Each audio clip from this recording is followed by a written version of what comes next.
I am Krista Manning, 28, and literally last weekend, my role as the family's financial backbone?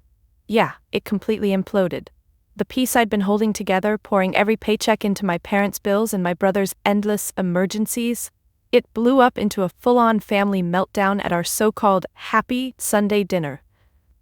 My father, with that same old sneer, demanded I contribute more to prove my place, and when I pushed back, the room went dead silent. "You're tearing this family apart," he barked, with my mother and brother staring like I'd betrayed them. But here's the truth. Their words didn't break me. They woke me up. I'm not just fighting back. I'm done being their ATM, and about to rewrite my entire story.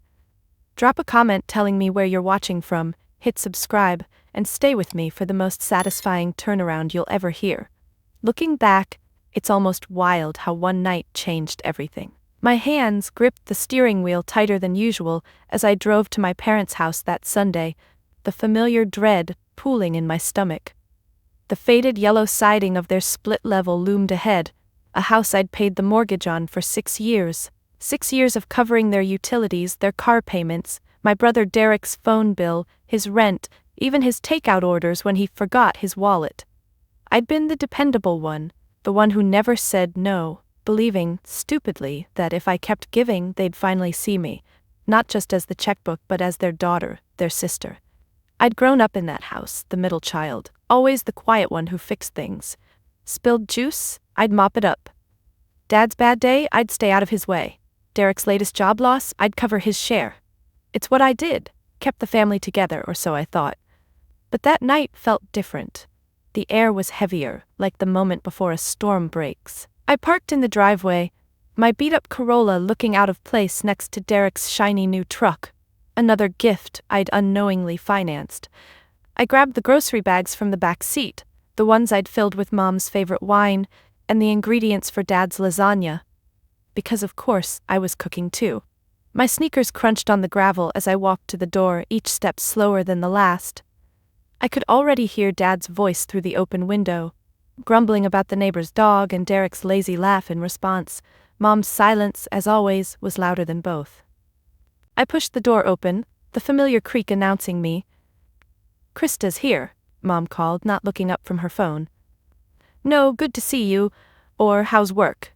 Just a nod toward the kitchen where I was expected to start prepping. I set the bags on the counter, my fingers brushing the worn linoleum I'd replaced 2 summers ago. I'd spent hours scrubbing this kitchen, paying for repairs, all while Dad complained about my fancy job that didn't help enough. I was an accountant, not a millionaire, but to them, I was an endless resource. I chopped onions, the sting in my eyes matching the one in my chest.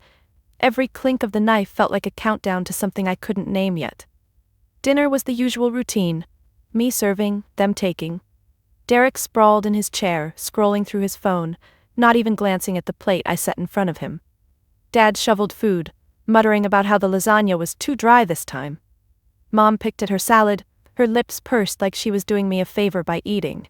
I sat across from them, my own plate barely touched, waiting for someone to ask about my week, my life, anything. But the conversation stayed on Derek's big plans, to start a business he'd never follow through on, or Dad's complaints about his boss. I was invisible, except when they needed something. Then it happened. Dad set his fork down, the clink sharp against the quiet. "Krista," he said, his voice low, like he was about to deliver a verdict. "We need to talk about your contribution." My stomach dropped. Contribution? I'd paid their electric bill last week. I forced a smile, my fingers twisting the napkin in my lap. "What do you mean, Dad?" I asked, though I already knew. His eyes narrowed, the same look he gave me when I was a kid and forgot to clean my room. "You're not pulling your weight," he said. "If you're going to be part of this family, you need to step up. More." Derek smirked, not even pretending to hide it. Mom just looked away, her silence louder than ever. I opened my mouth, but no words came. My heart pounded, my face hot. I'd given everything, my savings, my time, my energy, and it wasn't enough? The room felt smaller, their faces blurring as my pulse roared in my ears. I wanted to scream, to throw the lasagna dish across the table, to demand why my love was measured in dollars. Instead, I sat there, my hands shaking under the table, the spark of something new flickering inside me. This wasn't just about money. They didn't see me as family, they saw me as a tool. And in that moment, I knew I couldn't stay silent anymore. But staying silent was what I'd always done, wasn't it? As Dad's words hung in the air like a bad smell, my mind slipped back, pulling me into memories I'd buried under layers of obligation. It wasn't the first time I'd felt this way, far from it. The flashbacks hit me hard, one after another, like flipping through an old photo album where every picture showed me fading into the background. I remembered the day I graduated college, summa cum laude, with a degree in accounting that I'd clawed my way through on scholarships and part-time jobs. I was 22, beaming in my cap and gown, clutching that diploma like it was a ticket out. But when I got home, the house was quiet. No balloons, no cake. Dad grunted a good job before turning back to the TV. Mom patted my arm and said, "That's nice, dear." Her eyes already on Derek, who'd just announced he'd decided to quit his latest gig at the auto shop because it was too stressful. They threw him a pity party instead, complete with pizza and beers, laughing about how he'd find something better soon. I stood in the kitchen, diploma still in hand, watching them clink bottles. My chest tightened, but I swallowed it down, telling myself it didn't matter. I'd start my job soon. And that's what counted. That job became my lifeline, and their cash cow. I landed an entry-level position at a mid-sized firm, crunching numbers from 9 to 5, sometimes 6. The pay wasn't glamorous, but it was steady. Within months, the requests started. Mom called one evening while I was microwaving ramen in my tiny apartment. "Krista, honey, the water heater's acting up. Your dad thinks it's gonna cost a fortune." Her voice was soft, pleading, like she hated asking. I wired the money the next day, $800 from my savings. No thank you came, just a text from Dad. Got it. I stared at my phone, fingers hovering over the screen, wanting to type back, "You're welcome," but I didn't. Instead, I ate my dinner cold, the microwave forgotten, feeling a small piece of me chip away. It escalated from there. Derek lost another job, his third that year, and crashed on my couch for just a week. That week turned into 2 months. He'd lounge around, playing video games, leaving empty chip bags on the floor. I'd come home exhausted, trip over his shoes in the hallway and bite my tongue. "You gonna look for work today?" I'd ask, trying to sound casual. He'd shrug, eyes glued to the screen. "Yeah, maybe tomorrow." Meanwhile, I paid his share of the rent he promised but never delivered. One night, I found a stack of unpaid parking tickets in his backpack, $300 worth. I confronted him in the living room, my voice shaking as I held them up. "Derek, what is this? I can't keep covering for you." He paused his game, finally looking at me, but not with guilt, with annoyance. "Chill, sis. It's not a big deal." "You make good money now." My hands trembled, crumpling the tickets. I wanted to yell, to tell him how I skipped lunches to save, how I hadn't bought new clothes in a year, but he unpaused the game, the sounds of gunfire drowning me out. I paid the tickets, of course. What else could I do? He was family. Back at the dinner table, those memories flooded in, making my fork feel heavy in my hand. Dad was still talking, elaborating on how I owed them more, because I was doing so well. Doing well? I thought of the Christmas 2 years ago, when I surprised them with a family vacation to the beach. My treat, every expense covered. I'd saved for months, skipping vacations of my own. We drove down in Dad's truck, the one I'd helped repair. At the rental house, I unpacked groceries while they settled in. Derek claimed the biggest room, naturally. That week, they lounged on the sand, sipping drinks I bought, while I grilled dinners and cleaned up. On the last night, around the fire pit, Mom toasted to family sticking together. But when I mentioned my promotion at work, the one that meant longer hours but better pay, Dad waved it off. "That's great, but Derek's got an interview lined up. Isn't that exciting?" Derek grinned, raising his beer. "Yeah, could be my big break." I forced a smile, my toes digging into the sand, hiding the sting. My achievement? A footnote. His potential? The headline. The favoritism wasn't new, it stretched back to childhood. I recalled my 16th birthday, when I'd saved allowance for a bike, only for Derek to borrow it and crash it the next day. Dad laughed it off, boys will be boys, and used my next allowance to fix it for him. Or the time I won the school math competition, trophy in hand, and came home to find them celebrating Derek's C in history because he tried hard. My trophy sat on the shelf gathering dust, while his report card got fridge space. I'd retreat to my room, hugging my knees, whispering to myself that it was okay, that love wasn't a competition. But deep down, it felt like one I was always losing. As the flashbacks piled up, I felt my throat tighten at the table. Derek was nodding along to Dad's rant, his fork scraping the plate I'd served him. Mom avoided my eyes, fiddling with her napkin. I'd propped him up for so long, paying for Derek's gym membership he never used, covering Mom's doctor visits, even Dad's fishing gear. And what did I get? Overlooked, underappreciated, invisible. My sacrifices were expected, like breathing. But Derek's laziness? It was indulged, celebrated even. He's going through a phase, they'd say. A phase that lasted years. I clenched my jaw, the taste of lasagna turning bitter. How had I let this go on? Believing that more money, more help would make them love me the way they loved him, unconditionally, without strings. But the strings were all on my end, pulling me down. In that suspended moment, as Dad paused for breath, expecting my usual compliance, something shifted. The weight of those years pressed on me, not crushing anymore but fueling. I set my fork down gently, my hands steady now. The room waited, but inside, I was done waiting for their approval. The invisibility I'd endured, it wasn't my fault, it was theirs, and I didn't have to accept it anymore. That shift inside me wasn't a thunderclap, it built slowly, like water eroding stone, wearing away the illusions I'd clung to for years. As Dad leaned back in his chair, crossing his arms, waiting for my apology or my promise to do better, I felt the first real crack in the facade I'd built. My mind raced, not outward to them but inward, replaying every deposit slip, every late-night budget session where I'd skimped on my own groceries to send them extra. The aha didn't hit all at once. It unfolded in layers, each one peeling back the lie I'd told myself, that my dependability was the key to their love. I stared at my plate, the half-eaten lasagna congealing, and my fingers traced the edge of the tablecloth, feeling the frayed threads Mom had never bothered to mend. Why had I mended everything else? The question echoed, quiet but insistent. It started small, that realization bubbling up from a place I'd ignored. I thought of the mornings I'd wake up early, before my alarm, just to check my bank app, making sure the automatic transfers to their accounts had gone through. $500 to Mom for incidentals, $300 to Derek for job hunting expenses. My coffee would go cold as I calculated what was left for me. Rent, utilities, maybe a cheap lunch. I'd tell myself it was temporary, that they'd appreciate it someday. But someday never came. Instead, the requests grew. Dad's new TV because the old one glitched, Derek's concert tickets as a pick-me-up. Each time I'd transfer the money, my thumb hovering over the confirm button, a knot in my gut. Why the knot? I'd push it down, but now at the table it uncoiled, demanding attention.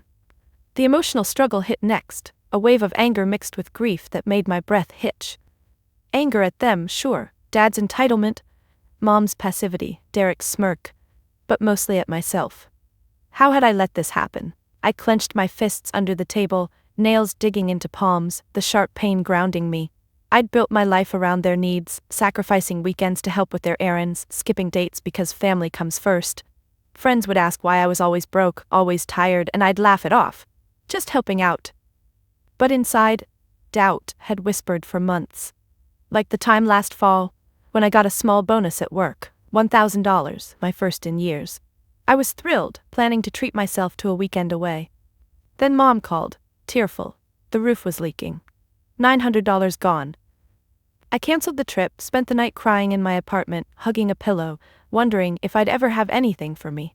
That doubt turned to clarity now as Dad cleared his throat, impatient. Well, you gonna say something? His voice pulled me back, but my mind stayed on the path. I realized it wasn't love they gave in return, it was expectation. Love doesn't demand ledgers, it doesn't tally sacrifices. Mine had become a transaction and I was always in debt. My heart ached with the grief of it, tears pricking my eyes, but I blinked them away, focusing on the salt shaker instead. Twisting it slowly. Grieving the family I thought we were, the one where my efforts mattered. But we weren't that. I was their safety net, catching them while I free fell. The struggle intensified. Part of me wanted to cave, to say yes, to keep the peace. It was habit, comfort in the familiar pain. My shoulders tensed, breath shallow, as old fears surfaced. What if they really disowned me? What if I ended up alone? Yet beneath the fear, resolve stirred, quiet but growing. I nurtured it in that moment, like tending a fragile plant. I thought of the small steps I'd already taken, unconsciously preparing. Last month, I'd opened a separate savings account, just for me. No transfers, no access for them. I'd deposited $50 here, $100 there, watching it grow. It was my secret rebellion, a whisper of independence. Or the evenings I'd spent journaling, scribbling frustrations I never voiced. Why do I feel guilty for wanting my own life? Those pages, hidden in my nightstand, had been my therapy. Now they fueled me. I straightened in my chair, uncrossing my legs, planting my feet firm on the floor. The resolve built, brick by brick. I could say no. I could walk away. It wouldn't kill me. It might save me. The internal battle raged, my thoughts a whirlwind. Anger flared again, at Derek, lounging there, picking at his teeth with a fork tine, oblivious. He'd never struggled like this. Why should he? I provided. Grief followed, for the little girl in me who just wanted hugs, not handouts. But resolve pushed through, steadying my pulse. I imagined life without the drain. Mornings where I slept in, money for hobbies, time for friends. It scared me, the unknown, but excited me too. My fingers relaxed, releasing the napkin I'd twisted into knots. This was the aha, not a shout, but a quiet truth. I deserved better, not from them, from myself. Dad shifted, his chair scraping the floor, breaking the silence. But I wasn't ready to speak yet. The realization deepened, rooting itself. I'd break free, not with drama, but with decision. Cut the ties, financial and emotional. It hurt, like ripping off a bandage, but the air on the wound felt fresh. I breathed deeper, the knot in my chest loosening. This was my moment, nurtured in silence, ready to bloom. Dad's question lingered, his eyebrows raised, expecting the usual, my quick fold, my promise to wire more money by morning. But I held his gaze, my lips pressed tight, the words forming slowly in my mind like ice cracking on a frozen lake.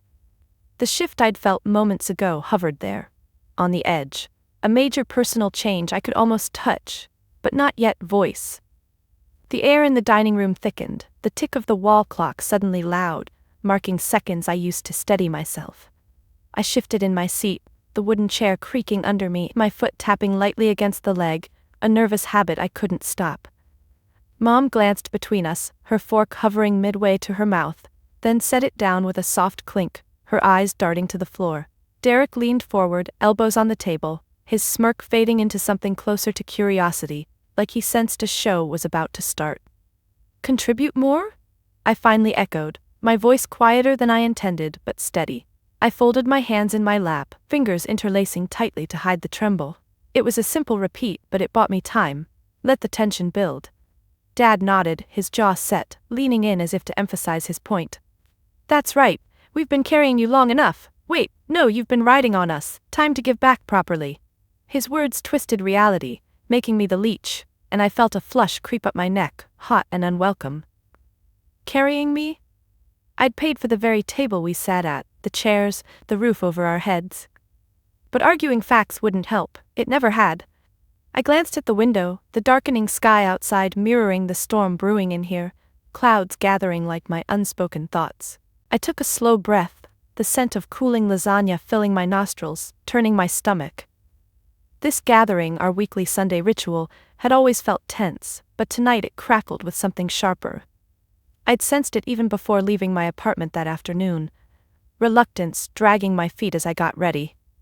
My small one-bedroom with its neat stacks of bills and the laptop where I balanced their accounts alongside mine felt like a sanctuary I hated leaving. I'd stood in front of the mirror, brushing my hair, staring at my reflection, tired eyes, lines around my mouth from too many forced smiles. Just get through it, I'd muttered to myself, slipping on the same old sweater, the one Mom had given me years ago, now threadbare. The drive over had been a mental rehearsal. Smile, serve, nod, leave. But now at the table that script felt obsolete. Dad continued, his voice rising a notch, gesturing with his hand, the veins bulging slightly. Look, Krista, we're family. That means pitching in. Derek's been trying, hell, he's got ideas for that business. But you just show up with food and think that's enough? Derek nodded vigorously, his chair scraping as he adjusted, crossing his arms to mimic Dad's posture. Yes, sis. I've been job hunting all week, it's tough out there. His lie hung obvious, but no one called it. I watched his fingers drum on his bicep, impatient. like he wanted this over so he could get back to his phone. Mom reached for her water glass, her hand unsteady, the ice clinking as she sipped, avoiding my eyes again. Her silence stung most. She'd always been the buffer, but tonight, she let the words fly unchecked. I felt the personal shift inch closer, like standing on a cliff, wind pushing at my back. Independence wasn't just a word anymore, it was a possibility, freeing up my money, my time, my heart. But voicing it meant jumping, and the reluctance gripped me. What if they exploded? What if this ended everything? My throat tightened and I swallowed, tasting the remnants of dinner. "I've been contributing," I said carefully, my voice gaining strength, eyes flicking to each of them. "More than you know, the mortgage payments, the bills, I've covered them for years." Dad snorted, waving a hand dismissively, his wedding ring catching the light. "That's basics, family does more. If you're not willing, maybe you don't fit here." There it was, the suggestion, not quite an ultimatum yet, but close, hanging like a threat. The words landed heavy, my chest constricting as if punched. I gripped the table edge under the cloth, knuckles whitening, the fabric bunching in my fist. Derek's eyes widened slightly, his drumming fingers stilling, surprise flashing before he masked it with a scoff. "Come on, Dad's right, we've all got to pull together." Mom set her glass down too hard, water sloshing over the rim, a small puddle forming. She dabbed at it with her napkin, her movements jerky, lips parting as if to speak, but closing again. The storm sensed, yes, I'd felt it building all day, from the moment I woke up with that pit in my stomach, knowing this dinner loomed. I'd delayed leaving, folding laundry I didn't need to, scrolling through my phone to distract from the anxiety. Now it swirled around us, the tension palpable in every micro-shift. Dad's foot tapping under the table, Derek's subtle lean away, Mom's fidgeting hands. I pushed back, testing the waters. What if I can't? What if I've given all I can? My heart raced, palms damp now, but the shift urged me on. This was the verge, the moment before everything changed. Dad's face hardened, his chair pushing back slightly as he stood halfway, then sat again, his hand slapping the table lightly. "Then maybe you don't belong at this table." The words sliced, direct now, no suggestion left. Derek sucked in a breath, his eyes darting to Dad, then me, uncertainty cracking his facade. Mom whispered, "John, please," her voice barely audible, hand reaching toward him but pulling back. I sat frozen for a beat, the room spinning slightly, the brewing storm ready to break. This was it, the tension I'd reluctantly walked into, sensing but not avoiding. My resolve from earlier flared, the personal shift no longer distant but here demanding action. The words "don't belong" echoed in my ears, sharp and final, like a door slamming shut. I stared at Dad, his face flushed, eyes locked on mine with that unyielding stare he'd perfected over years of laying down the law. My fingers tightened around the edge of the tablecloth again, pulling it slightly askew, the fabric wrinkling under my grip. The barrage didn't stop there. It never did with him. He leaned forward, his elbows thudding onto the table, rattling the silverware, and continued as if he'd rehearsed this. "You think bringing groceries and paying a few bills makes you indispensable? We've got needs, Krista. Real ones. Derek's trying to get on his feet, but you? You're just coasting on your job, acting like you're too good to help more." His voice dripped with condescension, each word a backhanded jab disguised as concern. I felt my cheeks burn, the heat spreading down my neck, but I didn't look away. Breaking eye contact would be admitting defeat, and something in me refused. Derek chimed in next, his tone lighter but no less cutting, like he was enjoying the pile-on. He shifted in his chair, the wood creaking under his weight, and pointed a fork at me casually, sauce still clinging to the tines. "Yeah, sis, come on. Remember when I asked for that loan last month? You said you were tight on cash, but I saw your new shoes online. Priorities, right?" He chuckled, a low, mocking sound that made my stomach twist. "New shoes?" They were on sale, $20, the first pair I'd bought in months, posted on social media in a rare moment of feeling normal. But to him it was evidence, proof I was holding out. I opened my mouth to defend, but he kept going, waving the fork like a conductor. "And Mom's been talking about that cruise for her birthday. You could make it happen if you budgeted better. We're family, that's what we do." His eyes flicked to Mom for backup, his smirk lingering, teeth flashing briefly. Mom hesitated, her hands folding and unfolding the napkin in her lap, the paper crinkling softly with each motion. She glanced up at me, her eyes soft but evasive, then down again. "Krista, honey," she started, her voice tentative, almost apologetic, but laced with that familiar guilt trip edge. "It's not that we don't appreciate what you do. You know we do. But things are tight. Your father's blood pressure meds went up again, and Derek's car needs brakes. If you could just dig a little deeper?" She trailed off, her fingers now twisting the napkin into a tight roll, avoiding my gaze entirely. It was her classic move: soften the blow, make it sound reasonable, but the undertone was clear. "You're not doing enough." The backhanded compliment stung worst from her, wrapped in honey like sugar on a pill. I watched her shoulders hunch slightly, as if even she knew this was unfair, but she pressed on anyway. Dad nodded approvingly at her, his hand reaching over to pat hers briefly, a rare show of affection that made my chest ache with envy. "See? Your mother's right. We've raised you to be responsible, and look at you. Good job, stable life. But family shares the wealth. If you're not willing to step up, what's the point?" He paused, sipping his water, the glass clinking against his teeth, then set it down with a deliberate thud. His eyes narrowed again, scanning my face for cracks. "Tell me, what's stopping you? Got some big expense we don't know about? Boyfriend?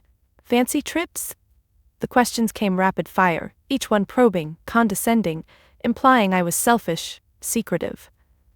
I felt exposed, my personal life suddenly under their microscope, twisted into ammunition.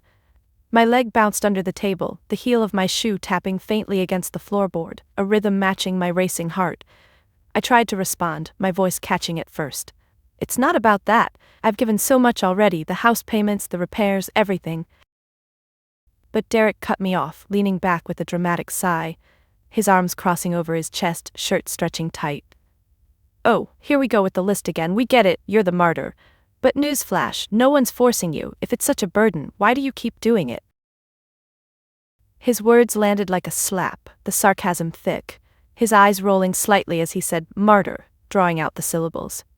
Mom murmured agreement. "He's got a point, dear," her voice barely above a whisper, but it amplified the isolation. They were a united front, their micro-gestures syncing. Dad's approving nod, Derek's smug tilt of the head, Mom's averted eyes. I clenched my jaw, teeth grinding together, the pressure building in my temples. The barrage kept coming, wave after wave, each remark chipping away. Dad circled back, his finger jabbing the air toward me. "You know, your aunt always said you were too independent for your own good. Maybe she was right. But independence doesn't mean abandoning family. What kind of daughter turns her back when we need her?" The question hung, accusatory, his brows furrowing deeper, lines etching his forehead. I felt the weight of it, the implied failure, my throat tightening as if swallowing glass. Derek added fuel. "Yeah, and remember how you bailed on my birthday last year? Said you were working late, but I bet you were just avoiding us." He uncrossed his arms, picking up his phone from the table, scrolling absently as if bored, but his glance at me was sharp. Mom sighed softly, her napkin now shredded in her lap, pieces falling to the floor like confetti of disappointment. "We just want what's best for all of us," she said. But her tone begged, pleaded, making me the villain for resisting. Every word deepened the contempt, their voices overlapping in a chorus of demands masked as questions. My hands shook slightly as I reached for my water, the glass cool against my palm, but I set it down untouched, afraid I'd spill. The room felt smaller, the air stuffier, their stares pinning me like a bug. Yet amid the onslaught, my earlier resolve flickered stronger. This was the scorn I'd endured silently for years now laid bare. I endured it, word by word, action by action, but inside the decision solidified. I wouldn't break. I'd bend no more. Their words swirled around me like smoke, thick and suffocating, each jab landing harder than the last. I sat there, my back straight against the chair, the wooden slats digging into my spine as if urging me to hold firm. Dad's last question, "What kind of daughter turns her back?" hung in the air, unanswered, his finger still pointed vaguely in my direction, trembling slightly with the force of his conviction. I watched a vein pulse in his temple, the rhythm quickening as the silence stretched. My own breath came shallow, my chest rising and falling in tiny, controlled movements, afraid that any deeper inhale might shatter the fragile hold I had on my composure. Derek shifted again, his foot kicking lightly against the table leg, a dull thud echoing the tension, his eyes narrowing as he waited for me to crack. Mom's napkin was a mangled mess now, threads pulling apart under her restless fingers.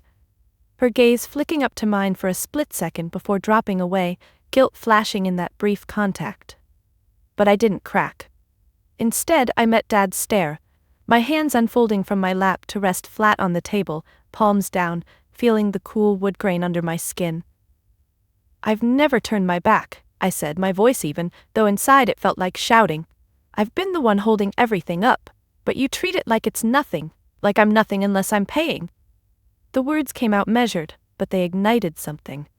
Dad's face darkened, his chair scraping back an inch as he leaned in further, his knuckles whitening on the table edge. "Holding us up? That's rich. We've given you everything, roof over your head growing up, food on the table, and this is how you repay us? By whining about a few bucks?" His volume rose, the words spitting out, his free hand gesturing wildly, knocking his water glass sideways. Water spilled across the table, soaking into the cloth, but he didn't notice, too focused on the escalation. Mom gasped softly, reaching for a napkin to blot the spill, her movements hurried, cloth dabbing ineffectually at the growing stain. "John, the table," she murmured, but he ignored her, his eyes locked on me. Derek jumped in, his voice pitching higher, fueled by the rising energy. "Exactly, Dad. She's always been like this, acting all high and mighty with her job. But when we need real help, crickets." He slammed his palm down lightly for emphasis, the sound sharp, his other hand clenching into a fist on his thigh. I felt the conversation tipping, the casual demands turning into something sharper, more accusatory. My heart pounded, a steady drum in my ears, but I pressed on. "It's not a few bucks. It's years of my life, my savings, and for what? So you can keep enabling Derek while ignoring everything I do?" I gestured toward him, my finger pointing briefly before I dropped it, not wanting to stoop to their level. That did it. Dad stood up fully now, his chair toppling backward with a crash that made Mom flinch, her hands flying to her mouth. He towered over the table, his shadow falling across my plate, his face red and contorted. "Enabling? You ungrateful. Derek's family. Your brother. And you think you can judge us? Fine, if that's how you feel, you're out. No more dinners, no more calls, nothing. You're disowned." The word disowned landed like a bomb, formal and final, his voice booming through the room. He punctuated it with a fist thumping the table, dishes rattling, the spilled water rippling outward. Mom let out a small cry, her eyes wide, tears welling as she clutched the soggy napkin, twisting it tighter. Derek's mouth opened, then closed, his smirk gone, replaced by a slack-jawed stare, his hands gripping the arms of his chair as if bracing for impact. The announcement hung there, official now, no taking it back. I felt a chill run down my arms, goosebumps rising despite the warm room, my fingers curling inward on the table. Disowned. It was what I'd feared in quiet moments, but hearing it aloud twisted something deep inside. Dad breathed heavily, his chest heaving, nostrils flaring as he waited for my reaction, tears, begging anything to affirm his power. But I didn't give it. Instead, I pushed my chair back slowly, the legs scraping the floor in deliberate drags, standing to face him eye to eye. "If that's what you want," I said, my voice calm, though my knees trembled slightly. Inside, emotions warred, hurt crashing against relief, anger simmering under the surface. Mom sobbed quietly now, her shoulders shaking, one hand reaching toward me but falling short, fingers splaying open in helplessness. "Krista, no." "John, you don't mean that," she whispered, but her plea was weak, undirected. Dad didn't back down. "I mean every word. Pack your things. Wait, you don't have things here anymore. Just go." He waved a hand toward the door, his arms sweeping broadly, knocking over the salt shaker, crystals scattering like tiny stars on the wet cloth. Derek finally spoke, his tone uncertain now, the bravado cracking. "Dad, come on, let's not." But Dad shot him a glare, silencing him mid-sentence, Derek's mouth snapping shut, his eyes dropping to his lap, fingers picking at a loose thread on his shirt. The escalation had peaked, the formal verdict delivered, and the room felt electric with the aftermath. I turned toward the kitchen, my steps measured, grabbing my purse from the counter where I'd left it, the strap cool against my palm. Each movement was deliberate, slipping my phone inside, zipping it closed with a soft click, avoiding their gazes. As I headed for the door, Dad's voice followed, still raised but with a hint of something else. "Regret? No, just more bluster. Don't come crawling back when you realize family's all you got. His words chased me, but I didn't turn, my hand on the doorknob, twisting it slowly, the metal cold and unyielding. Mom's sobs grew louder, muffled by her hands, and Derek muttered something inaudible, his chair creaking as he shifted uncomfortably. The door opened with a whoosh of night air, cool against my flushed skin, and I stepped out, the porch light flickering on automatically, casting long shadows. The verdict was in. I was cut off officially, the ties severed in one heated exchange. But as I walked to my car, keys jingling in my hand, the weight lifted slightly, the first breath of freedom mingling with the pain. The night air hit me like a slap as I pulled the door shut behind me, the click of the latch final echoing in my ears over Mom's muffled sobs from inside. My keys bit into my palm, clenched tight as I crossed the porch, each step on the creaky boards deliberate, forcing myself not to run. The motion light buzzed overhead, casting my shadow long and distorted across the driveway, mingling with the faint glow from the living room window where their silhouettes moved. Dad pacing, his arms gesturing sharply, Derek slouched against the wall, Mom huddled in her chair.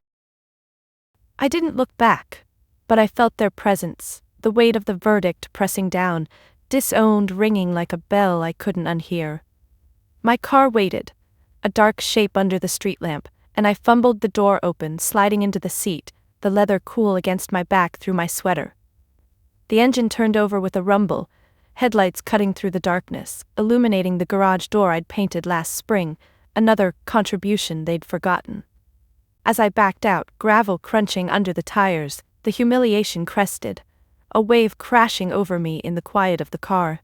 My hands shook on the wheel, knuckles white, and I pulled over just down the block, engine idling, street empty under the sodium lamps. Why now? Why did it hit so hard? I rested my forehead against the steering wheel, the horn giving a soft, accidental beep that startled me upright. Tears came then, hot and unbidden, blurring the dashboard lights, my breath hitching in ragged gasps. Disowned. The word looped, each repetition digging deeper, confirming what I'd suspected but denied. I wasn't a daughter to them. Not really. Just a financial safety net, a reliable deposit in their accounts. My chest tightened, a vice squeezing as fragments of the evening replayed. Dad's thumping fist, the spilled water spreading like accusation, Mom's averted eyes, Derek's half-hearted protest that fizzled into silence. I'd given everything. Years of paychecks funneled their way, vacations skipped, friendships neglected, and in return, a formal ejection when I dared question. The revelation unfolded slowly, not a flash but an unraveling thread, pulling at the seams of my self-deception. I wiped my eyes with the back of my hand, mascara smearing, and stared at my reflection in the rearview mirror. Puffy eyes, flushed cheeks, the face of someone who'd been fooling herself. All this time, I'd believed dependability equaled love, that if I propped them up high enough they'd lift me too. But no, they caught me when I fell? Never. I was the net, stretched thin, tearing under their weight. My fingers traced the gear shift, feeling the worn plastic, grounding myself in the tactile. Remember the times I'd called home excited about a work win, a tough audit nailed, a commendation from my boss, only for the conversation to pivot to their needs? That's great, but can you send $200 for the vet bill? Mom would say, her voice bright but dismissive. Or Derek's texts, hey sis, spot me for gas, followed by radio silence on my birthday. Love? No, utility. The heat of humiliation burned, my face hot again but now mixed with clarity sharp as glass.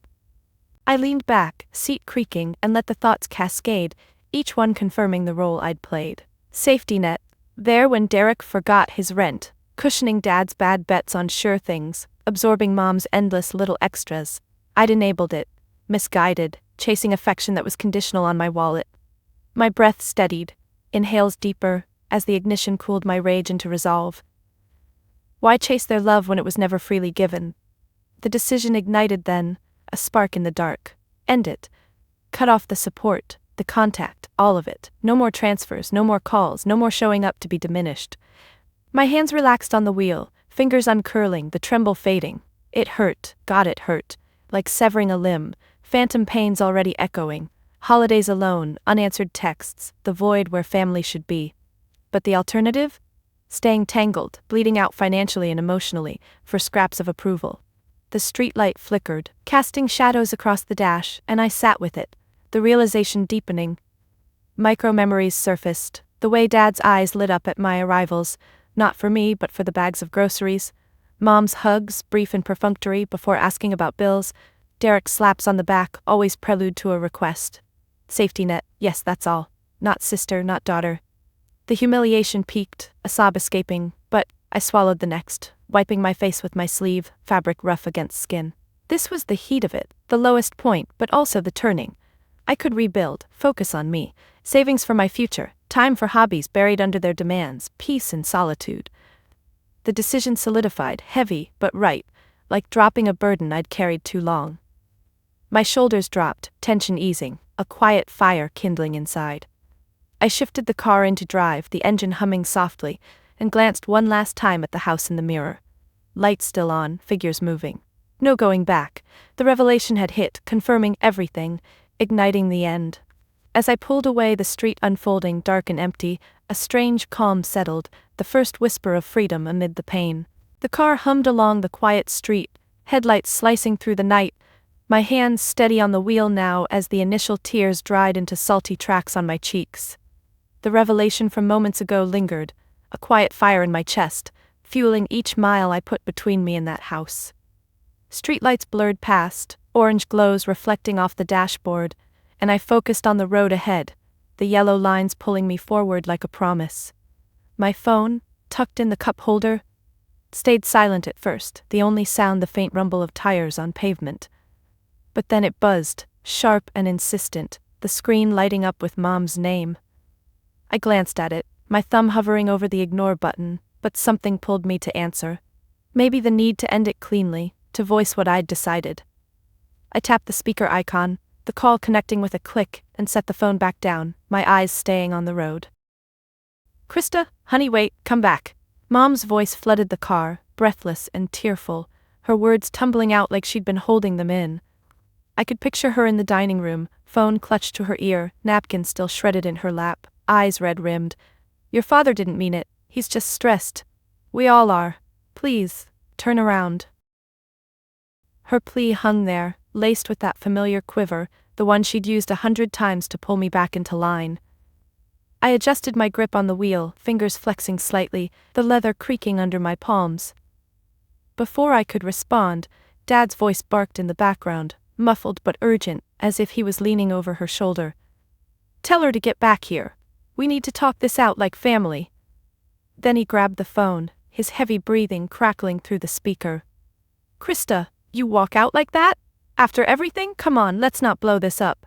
I slowed at a stop sign, the red glow bathing the interior, my foot easing off the gas as their scramble unfolded.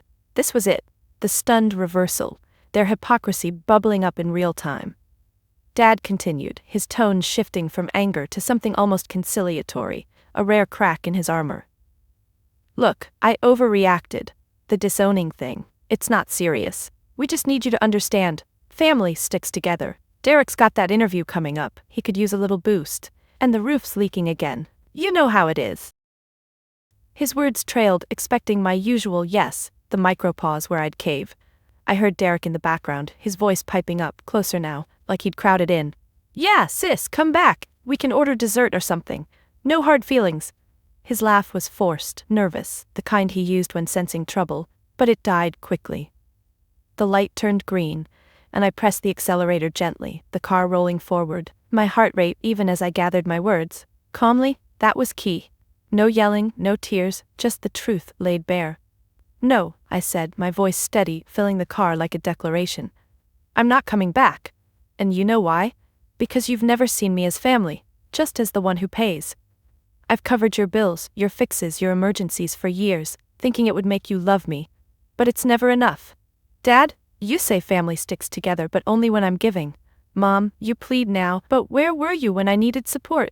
And Derek, you've taken and taken without a thank you or a change.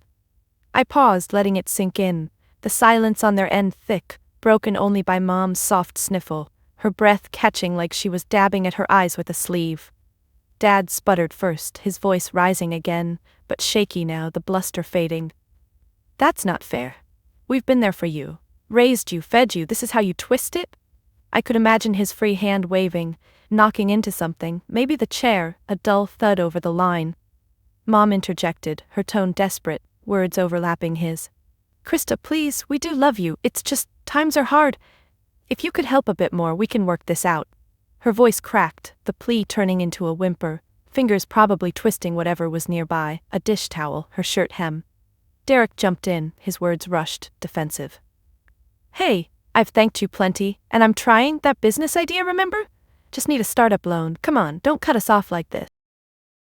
There it was, the scramble peaking, their stunned attempts to reel me back, exposing the core.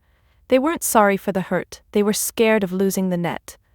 I turned onto the main road, streetlights giving way to highway markers, the speed picking up as my resolve did. "Cut you off?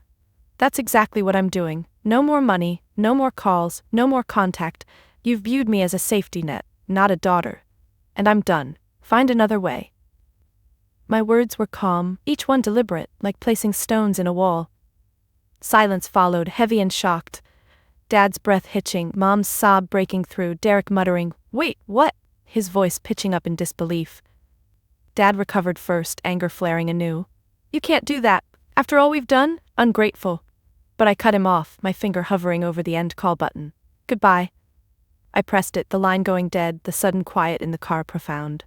My phone buzzed immediately, texts flooding in. "Mom's, please call back. Derek's, sis, come on. Dad's, this isn't over." I pulled over briefly, engine idling, and blocked their numbers one by one, my thumb swiping without hesitation, the screen glowing under my touch. No tremble now, just finality. Back on the road, the powerful exit felt complete. Not a door slam, but a line drawn, their hypocrisy laid bare in that one conversation.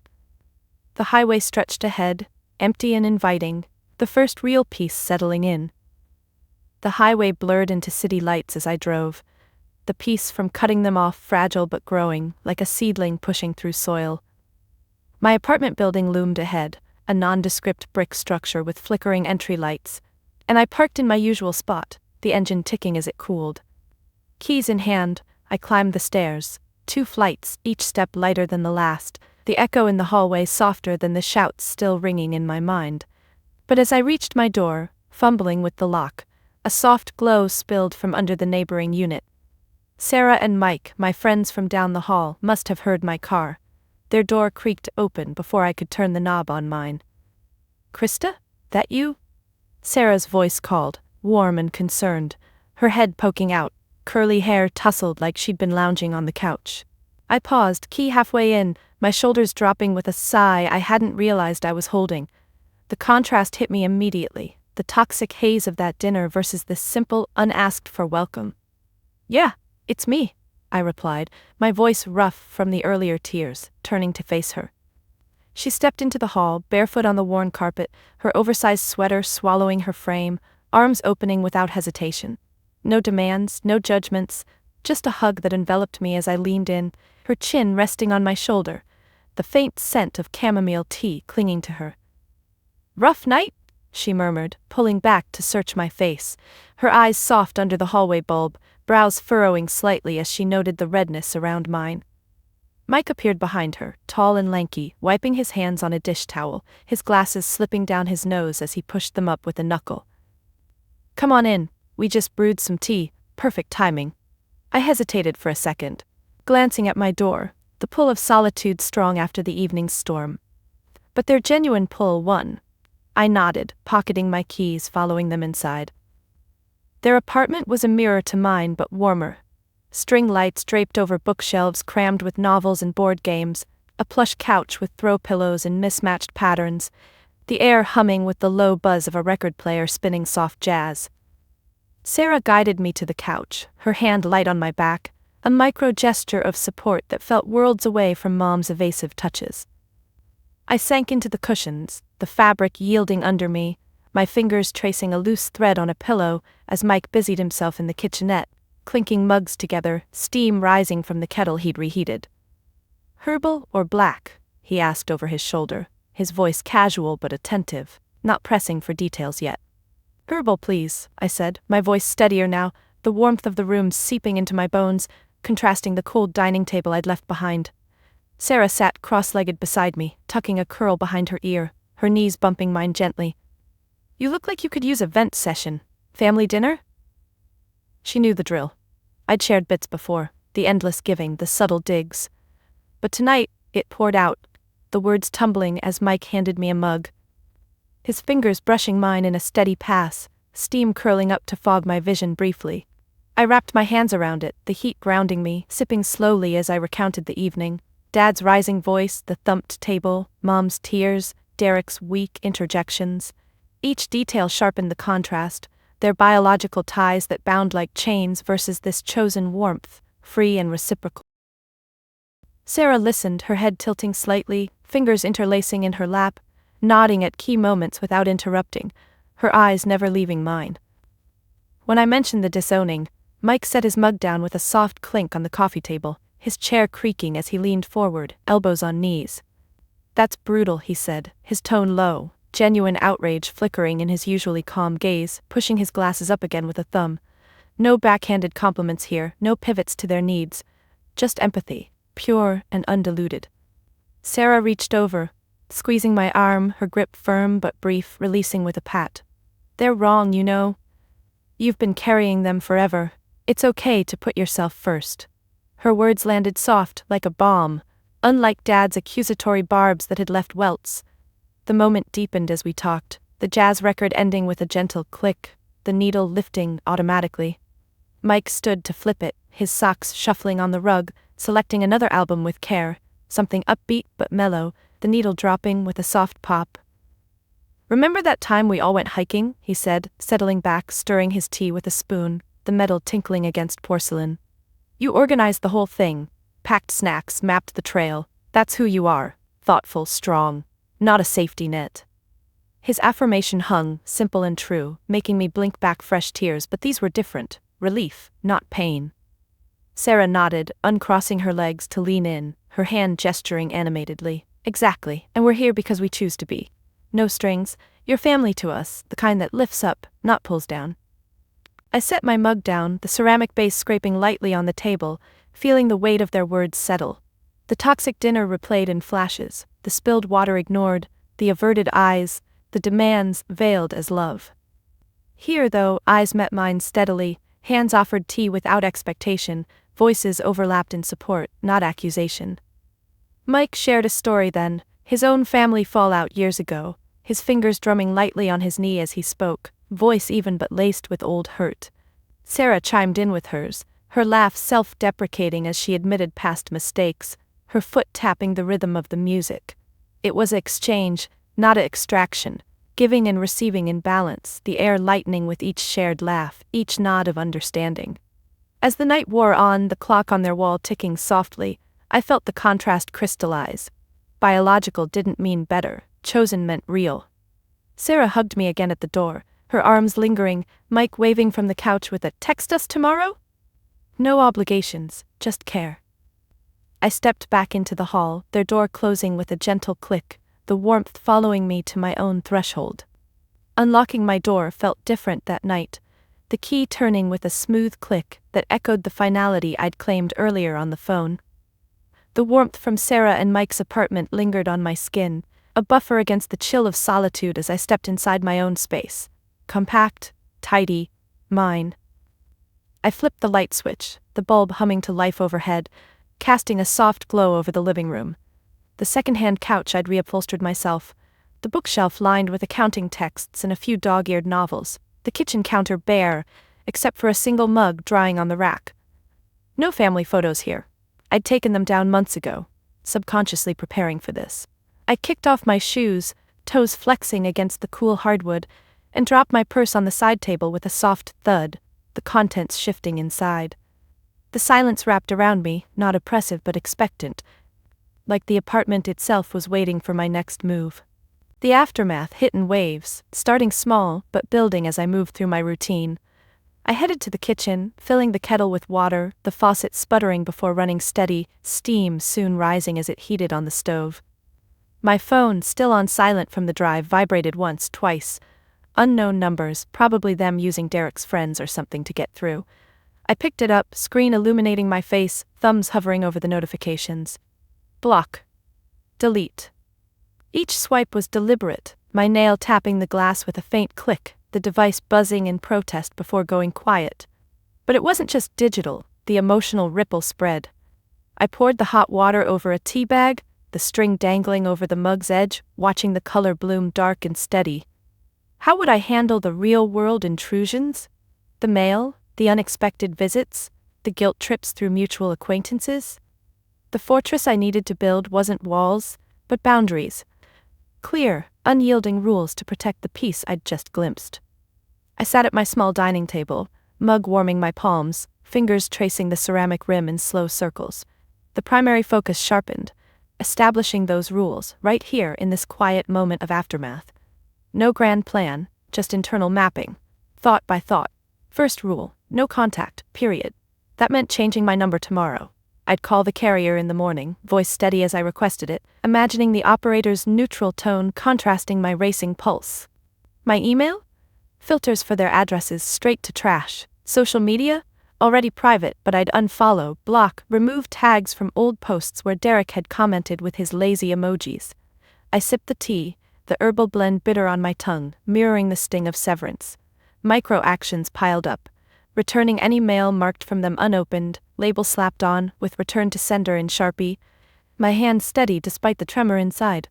The realization deepened as I stared at the steam curling upward, dissipating into the air. This wasn't revenge.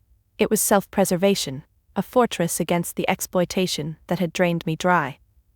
I thought of the financial ties, automatic transfers I'd set up years ago, like invisible chains. Tomorrow I'd log into my bank app, fingers flying over the screen to cancel each one. The mortgage payment, utilities, Derek's allowance. The app would prompt, "Are you sure?" And I'd click yes without hesitation, the confirmation email pinging like a liberation bell. But what about the guilt? It crept in now. A whisper in my mind. What if they really struggle? Mom's meds, Dad's pride, Derek's potential. I set the mug down harder than intended, the base clinking against the wood, liquid sloshing but not spilling. No. They'd find a way. People always do when the net vanishes. My rule, their problems are theirs now. I'd redirect that money to my savings, to therapy maybe, to a class on something fun, like painting, fingers dipping into colors instead of ledgers. Pacing the room now, socks whispering against the floor, I tested the boundaries mentally, envisioning scenarios. What if Dad showed up at my work? The office building downtown, glass doors I'd walk through daily. I'd inform security, voice calm as I described him, handing over a photo from my phone, pixels capturing his stern face. "No entry, please." The guard would nod. Clipboard in hand, pen scratching notes. Or Mom calling from a neighbor's phone, her voice quivering. I'd hang up mid-sentence, hands shaking but resolute, then block that number too. Derek emailing from a new account promising change. Delete without reading, mouse clicking decisively. Each imagined action built the fortress higher, brick by emotional brick, micro-rehearsals that steadied my breath, slowed my heart from its earlier gallop to an even rhythm. The internal tug-of-war intensified, emotions raw and logical clashing. Part of me ached, the little girl inside hugging her knees, whispering, "But they're family." I stopped pacing, leaning against the counter, palms flat on the cool granite, feeling the veins in the stone like lifelines. Family? Blood, yes, but bonds frayed by years of one-way streets. The logic pushed back. Boundaries aren't abandonment, they're balance. I'd given until hollow, now refill.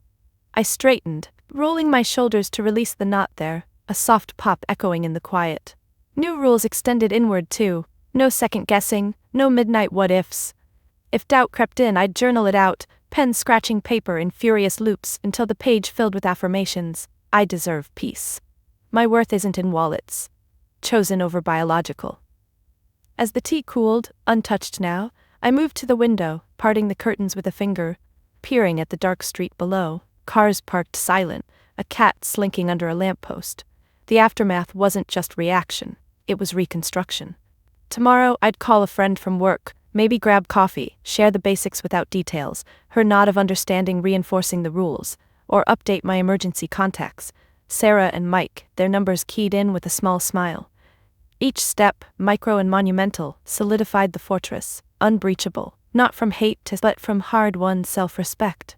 The realization crested. This was freedom's foundation, quiet but strong. I let the curtain fall, fabric swishing back into place, and headed to bed, the weight of the day lifting with each footfall. The morning light filtered through my curtains, soft and insistent, pulling me from a sleep that had been deeper than expected. No dreams of arguments, no restless tossing over what-ifs. I stretched under the covers, the sheets whispering against my skin, my toes curling against the mattress edge before I swung my legs out, feet meeting the cool floor with a grounding thud. The apartment felt different today, quieter but fuller. Like the space I'd reclaimed wasn't just physical, but internal too. I padded to the kitchen, the routine familiar yet new, coffee maker gurgling as I measured grounds, the rich aroma blooming without the usual knot of anxiety about bills, theirs not mine. For the first time in years my money was truly mine, and as I sipped from my mug, steam rising to fog the window, the realization hit, this was my legacy now, not the Manning name tied to endless giving, but one I could shape, positive and purposeful, on my terms. The primary focus sharpened as I sat at my laptop, screen glowing to life with a soft chime, fingers hovering over the keys before diving in. This wasn't about revenge or flaunting, it was reclamation, an internal awakening to what success could mean beyond survival. I'd always been the accountant, crunching numbers for others, clients at work, family at home, but now those skills turned inward, toward impact. I opened my banking app, the interface loading with a spin, balances staring back higher than they'd been in ages, no automatic drains siphoning them away. My cursor clicked through tabs, micro-actions building the vision, transferring a chunk to savings, the digits shifting with a satisfying update, setting up a recurring donation to a local women's shelter, fingers typing the amount, $200 monthly, what I'd once sent Derek for essentials. The confirmation popped up, green and final, my heart swelling slightly, not with pride yet, but possibility. But deeper than the clicks was the realization unfolding layer by layer as I leaned back in my chair, the wood creaking under my shift, mug warm in my hands. The Manning name, Dad's gruff entitlement, Mom's quiet enabling, Derek's perpetual adolescence, had defined me as the giver, the fixer. But what if I redefined it? Not by erasing them, but by building something better, a legacy of empowerment instead of exploitation. I thought of the women at that shelter, faces I'd never seen but could imagine, tired eyes like mine had been, shoulders bowed under family weights. Helping them wasn't abstract charity. It was mirroring my break, offering nets that lifted, not trapped. My fingers drummed the table, nails tapping a rhythm as the idea expanded. Volunteering my skills, perhaps teaching budgeting workshops, showing how to track expenses without the emotional bleed. The realization deepened. Success wasn't the job title or the steady paycheck. It was this pivot, using what I'd honed in pain to create ripples of good. Emotions swirled as I stood, pacing the small kitchen, socks shuffling over linoleum I'd chosen myself last year. Gratitude first for the clarity. The cutoff had freed not just funds but focus. Then a twinge of sorrow, fingers brushing the counter edge, remembering family holidays where the name Manning meant shared stories, however skewed. But sorrow gave way to resolve, my steps quickening, breath steadying. Reclaiming meant owning it all, the name on my ID, the history in my veins, but infusing it with my values. Independence, generosity on my terms. I returned to the laptop, pulling up a volunteer site, cursor scrolling through opportunities, eyes scanning descriptions. One caught me, a nonprofit for financial literacy, seeking advisors for low-income families. I clicked apply, form fields filling under my keystrokes. Name, Krista Manning, boldly typed. Experience, years of managing tight budgets, mine and others. Motivation, a paragraph pouring out, honest and raw, about breaking cycles. The internal shift intensified, thoughts branching like roots seeking soil. What if this became more? A blog maybe, anonymous at first, sharing stories of familial financial abuse, tips on setting boundaries. My fingers itched to type, but I held back, focusing on the moment. The realization that positive impact started small, with one form submitted, one donation set. Doubt flickered briefly. Was I qualified? Who was I to reclaim anything? I countered it by standing, stretching my arms overhead, knuckles brushing the ceiling, feeling the stretch in my muscles like expanding potential. Yes, qualified. By survival, by the scars that taught empathy. The family name wouldn't be synonymous with dependency anymore. In my hands, it could mean resilience, a beacon for others walking similar paths. As the application submitted with a whoosh, confirmation email pinging, I closed the laptop lid with a soft snap, leaning against the counter, eyes drifting to the window where sunlight dappled the sill. The legacy reclamation felt tangible now, not abstract. Each micro-decision, from the donation amount to the volunteer hours I'd commit, weaving a new narrative. Emotions crested, empowerment surging, a quiet joy bubbling as I imagined the first workshop, my voice steady explaining spreadsheets, watching nods of understanding. This was it, using my success, the hard-won independence, to imprint positivity, making Manning a name that helped, not hindered. The realization anchored me, deep and unshakable as the morning unfolded. The volunteer confirmation email still glowed on my screen, a small victory in the quiet of my apartment, but as I closed the laptop with that familiar snap, a deeper pull tugged at me, urging reflection rather than more action. I stood there, fingers lingering on the lid, the metal cool under my touch, feeling the day's momentum slow into something introspective, a turning inward that had been building since the cutoff. The realization wasn't a burst, but a gentle unfolding, like dawn creeping over the horizon, illuminating corners I'd long ignored. My worth? Had I ever truly believed it was mine to define, not theirs? I moved to the window again, parting the curtains fully this time, the fabric sliding with a soft hush, sunlight spilling across the floor in golden pools. Outside, the world hummed, cars whispering by, a neighbor walking their dog, the leash clinking faintly against the collar. But inside, it was just me, and for the first time, that felt enough. I leaned against the sill, palms pressing into the wood, feeling the faint grain under my skin, my breath fogging the glass in slow exhales. The final reflection settled in layers, each one peeling back the old beliefs like onion skins, tears pricking not from pain but release. All those years, I'd measured my value in deposits and dinners, in the nods of approval that never came, thinking external validation was the key. Dad's gruff, "Good job."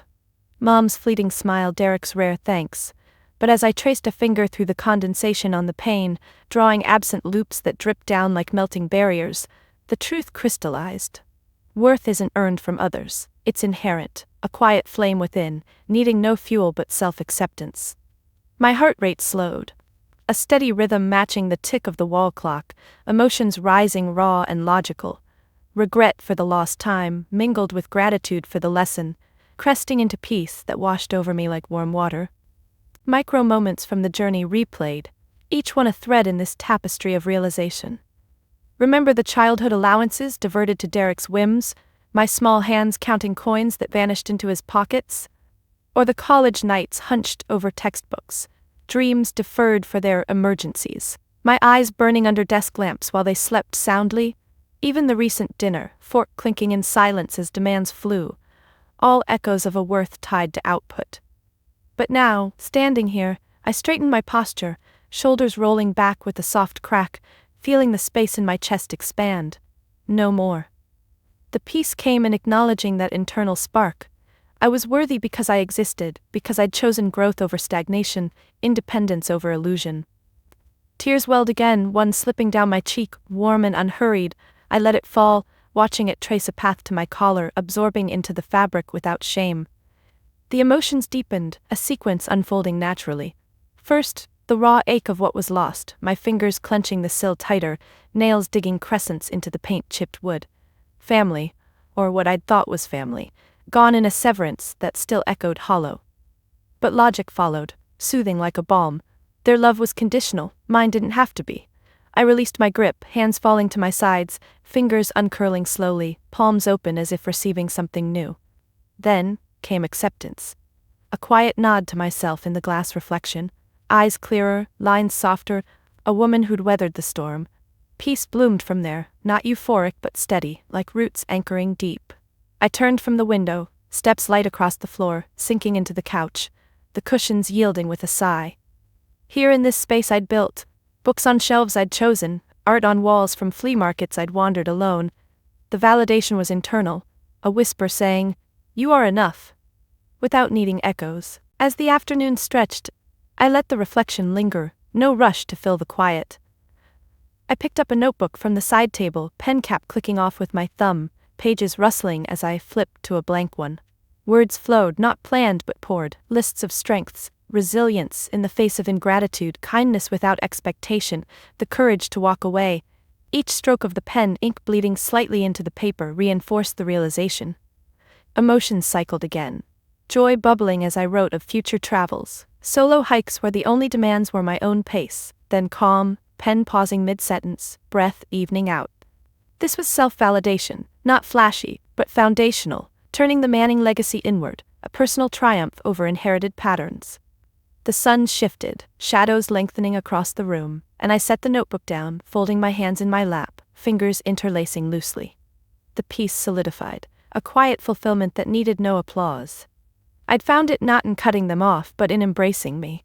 Flaws, strengths, all. No more chasing, just being. And in that, true independence, a life redefined by internal worth, blooming in the stillness. Have you ever felt like your value was tied to what you could give others, only to realize it's something you hold within yourself all along? It's a tough awakening, but one that brings such profound peace. If my story hit home, pouring everything into family, believing it would earn love, only to see it as exploitation, drop your own experiences in the comments below. Share how you broke free or set those boundaries. Your words might inspire someone scrolling through, feeling stuck. If this journey of cutting ties and reclaiming my life resonated with you, please like, subscribe, and share it with someone who needs to hear that it's okay to define success on their own terms. Walking away from toxicity isn't easy, but it's the start of something real. Your peace, your rules, your worth. Remember, you're not alone in this. True validation comes from within, and once you find it, nothing can take it away. Stay strong, and let's keep flipping those scripts together.